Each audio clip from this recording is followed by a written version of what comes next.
Welcome back to Progressively Older. My name is Link. Today we're talking about 3 good reasons to stay progressive as you get older. We'll get to that. In the meantime, if you haven't subscribed, do it now. Like the video, spread it around, share it with a friend. Let's grow the channel. So, on Wednesdays and Fridays, we talk about politics and progressivism. Fridays, we talk about getting older. Today, it's Wednesday. Why should anyone remain progressive as they get toward the later chapters of their story? I thought about that this week, and I came up with 3 that seem compelling to me. I'm going to lay out my case here, see how much of it you share, and let me know what you think. Leave a comment. Okay, reason number 1 is the past. The Age of Enlightenment began around 1715 and centered around the idea that the greatest achievements could be accomplished by the utilization of reason and evidence provided by the senses. Following such a path as the primary source of knowledge would inevitably lead to higher ideals such as liberty, progress, toleration, a sense of brotherhood, and eventually to constitutional government and even the separation by necessity of church and state. Such thinking would lead directly to revolution in both France and the British colonies in America, both seeking to incorporate these ideals into their reconfigured or newfound states. It was both treasonous and heretical to its core and required revolution for it to wrestle any legitimacy among the nations of the world. It was thoroughly predictable as a climax to the scientific revolution that had preceded it. New discoveries led to more of the same, and the clear wisdom of the advancements being made in science revealed the absurdity of the justification for monarchical governing schemes, revealing them for what they had always been: surgical ways to maintain power over the mass of the great unwashed. The United States was born in the cauldron of Enlightenment thinking.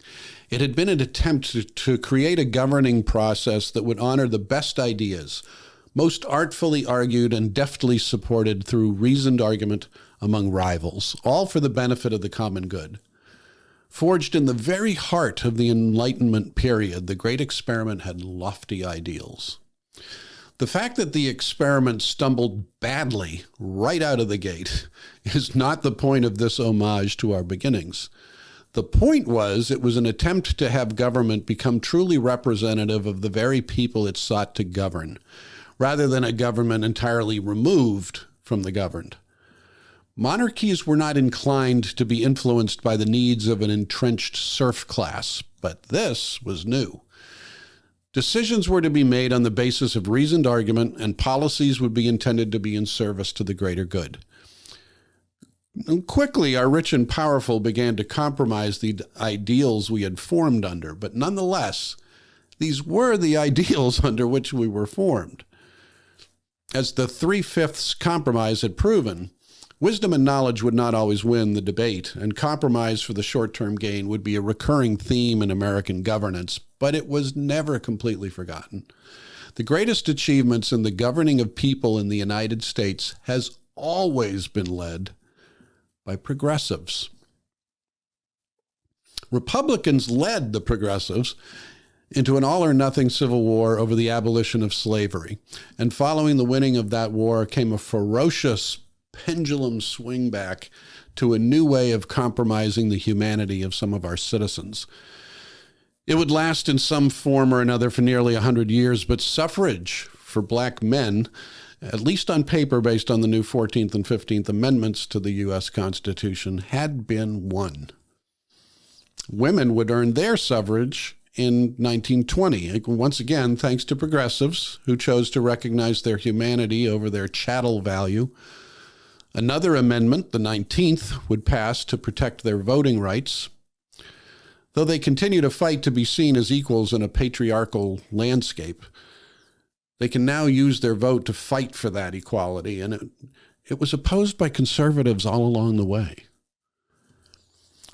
Throughout the period from the beginning of the 20th century through the late 1920s, business interests thoroughly dominated economic policy and eventually ran an overheated and unregulated country over a cliff and into a deep depression.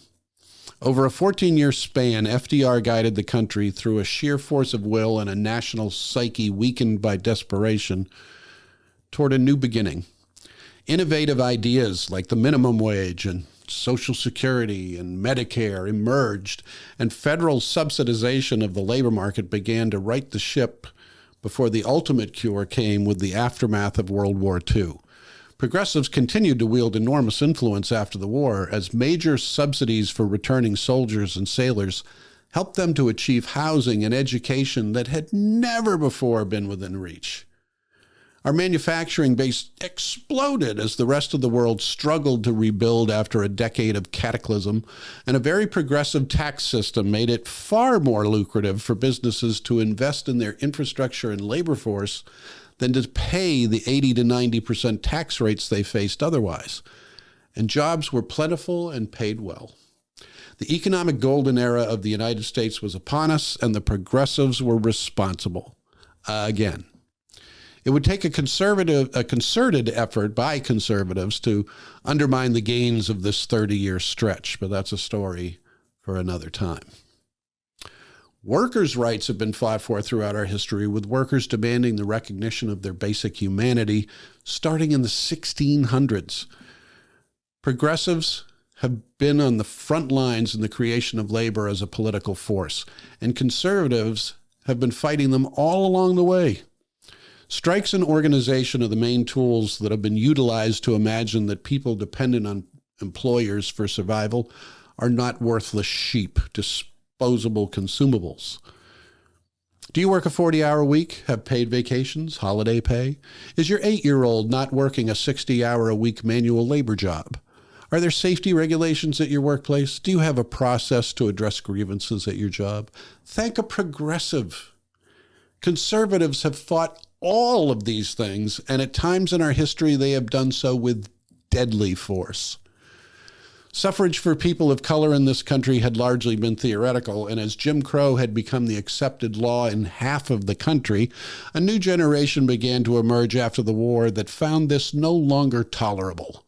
The civil rights movement began in the 50s, and it would rage for the better part of 20 years, leading to the Civil Rights Act of '64 and another the following year. Predictably, they were guided by the progressive wing of the Democratic Party with the courageous self-awareness of the political consequences of standing for human justice, switching places with the Republican Party, who made the cynical judgment to court the now ostracized bigots in the South. They have remained on that path to this day. Civil rights, women's rights, workers' rights, gay rights, immigrants' rights, prisoners' rights, all progressive causes, all with great victories that can be pointed to. Not final victories. Conservatives have not conceded anything and are not likely to, but the great advancements in our country, both in human rights and economic advancement, have come from the blood, sweat, and tears of progressives. Conservatives stood against every one of these things. The past tells us that if you want to make America great again, be a progressive to your dying day. Reason 2, the present. Over the past 40 years, conservatives have made huge political gains utilizing one of the most basic of political tools. Truth has been manipulated and often discarded to turn progressivism into a pejorative term, equating the ideals of collective action toward a more universal vision of justice to a treasonous form of anti-Americanism. With the death of the fairness doctrine in broadcasting, the ability to disseminate outright falsehoods became a golden opportunity to sell a conservative worldview that flew in the face of facts and data. Reagan used it to fool the public about a trickle-down economic policy that would seed the very rich who would shower benefits on those below. It was known to be a cynical lie, even at the time, among serious economists.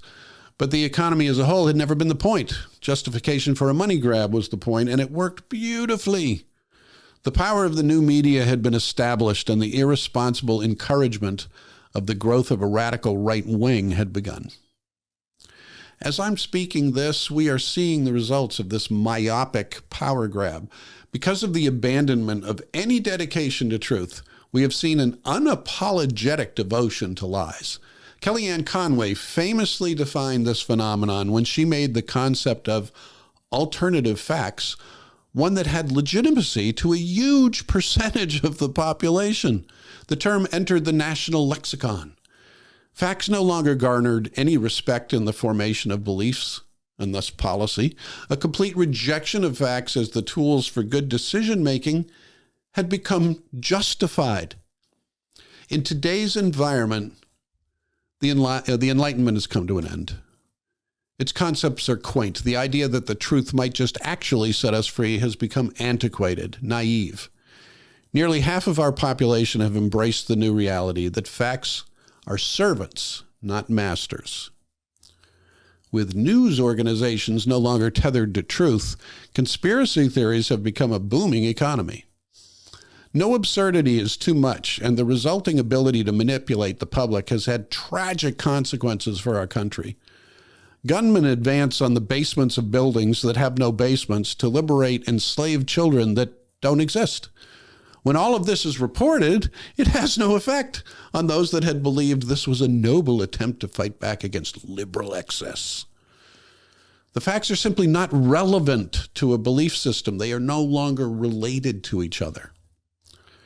The natural result of a constant flow of misinformation had a climax on January 6th, as the misinformed victims of an unscrupulous administration and supporting media propaganda arms stormed our Capitol to overturn an election that the facts had validated as one of the most secure in our history.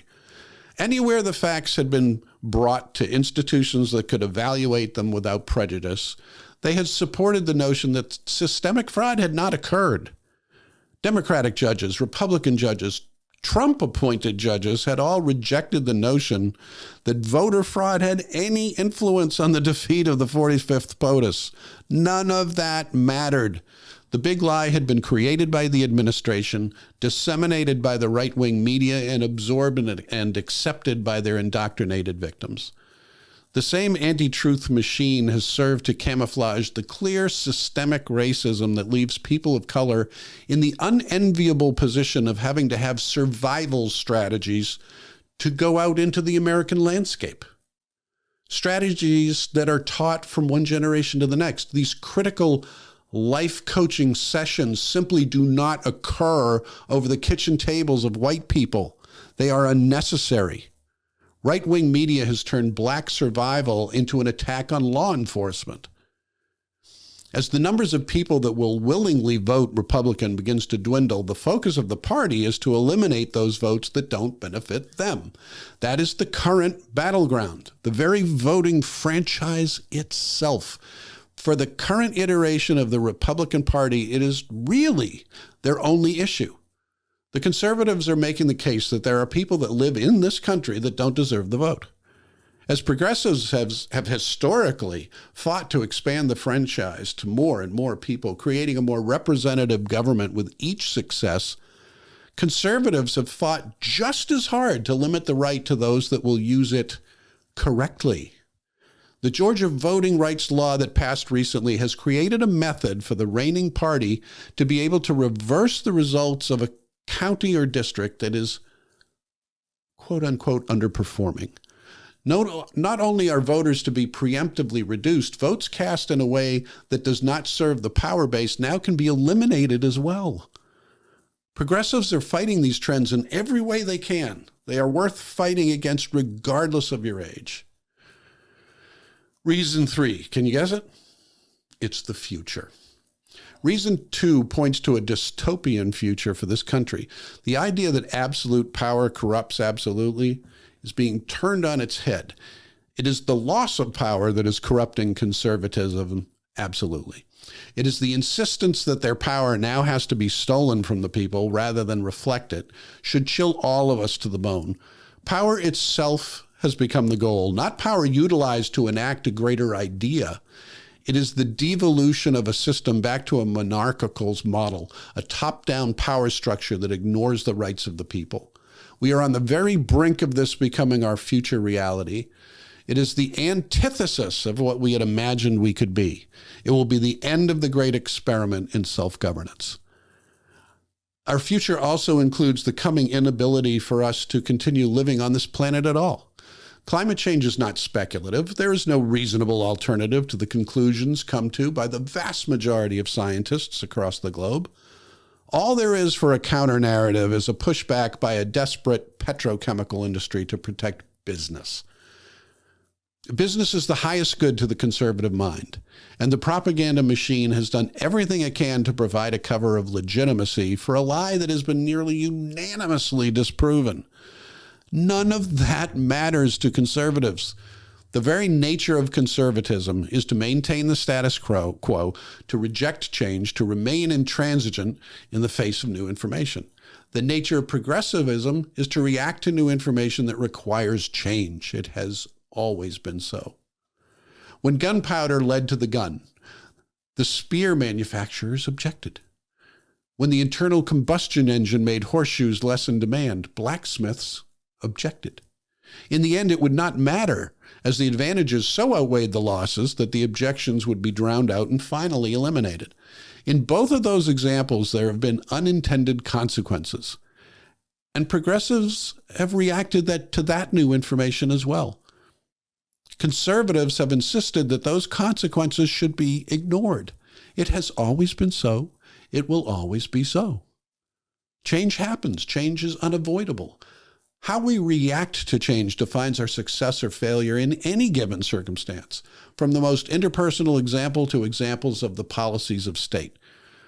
We ignore change at our own peril. It doesn't go away because we choose to ignore or deny it. The change has consequences that fester and grow, and in the case of climate change, the indications are that will be catastrophic. The reduction in voting rights will be catastrophic to a representative republic. If change is inevitable, then progressivism is right. It is also inevitable, and in fact, it is necessary, because no amount of nostalgia for a mythical perfect era of our youth will make the reality of that era so, and no amount of rejection of the changing of circumstances will make those changes any less real. If there is to be a future worth living in, progressives are not only important, they are literally imperative. The past, present, and future. 3 great reasons to remain or become a progressive. Join us, won't you? I'm Lake. This has been Progressively Older.